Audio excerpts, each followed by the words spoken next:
My name is Subhan Mansoor and I'm a Client Success Manager here at Enertiv. This is the third video on Blueprint for Success. In this video specifically, I'll be talking about how to implement insights.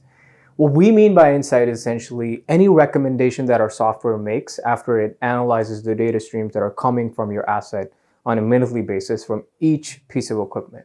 And all of these recommendations or insights are geared towards one objective only, and that objective is to increase your NOI by decreasing the operational expenses. Now, before we go on towards implementing these recommendations, there are a couple of considerations that we need to take into account.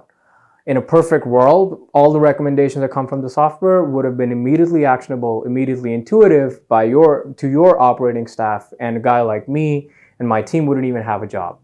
But unfortunately or fortunately, there do exist some challenges that we need to overcome before we really start unlocking the high-level recommendations and the savings that are existing in your portfolio, in your assets, but they are just being overlooked because of a multitude of reasons. So let's look at those reasons. The first one is primarily the unfamiliarity of the data of your operators with the data itself. And this is something new, and they've been used to working in a certain way for a certain amount of time. And obviously they're not comfortable with a third party coming in, especially a tech-driven third party coming in and telling them what needs to happen and how it needs to happen. And then obviously after understanding these problems, we came up with a solution, came up with a repeatable success roadmap that enabled us to push every recommendation in one form or another and push it all the way across to the finish line. So first, we collect the data, and we've gone through this in detail in the second video. And once the data is there, this is where a strategy comes in, where we bifurcate these recommendations in two major categories. The first one is the low-hanging fruits, something that's immediately actionable.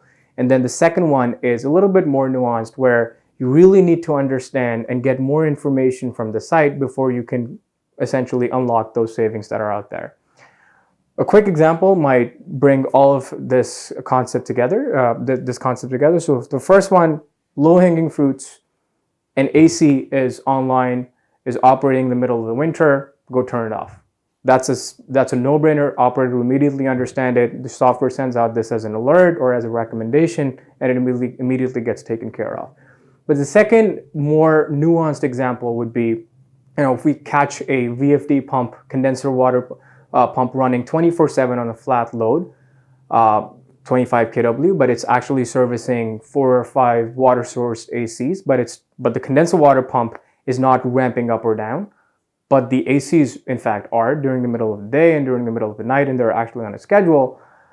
So in order to implement such a recommendation, we would require more information from the on-site technical staff, and henceforth there will be a technical collaboration where we really begin to understand what the required set points of the VFDs would be, what's the minimum threshold for the RPM on those pumps, so that the overall head does not drop below the cooling tower's requirements. Or a lot of things need to be taken into account before we can push that VFD modulation pump recommendation all the way to the finish line, and thereby unlock significant high impact savings. So quickly, we essentially, when we bifurcated these two recommendations to these two categories, we do them with quarterly touch points with the on-site staff, where we meet to ensure that everything that's been discussed is being understood by the on-site team, and any considerations that they need to take into account are being taken into account before we move towards the implementation. Now, this is in a nutshell how you would approach technically incorporating insights and recommendations that come directly off of equipment-ly data. Now, in the next video, we'll be talking about how to introduce an organizational change so you too can become a real estate tech company. Again, my name is Subhan Mansoor. Stay tuned for the next video. Peace out.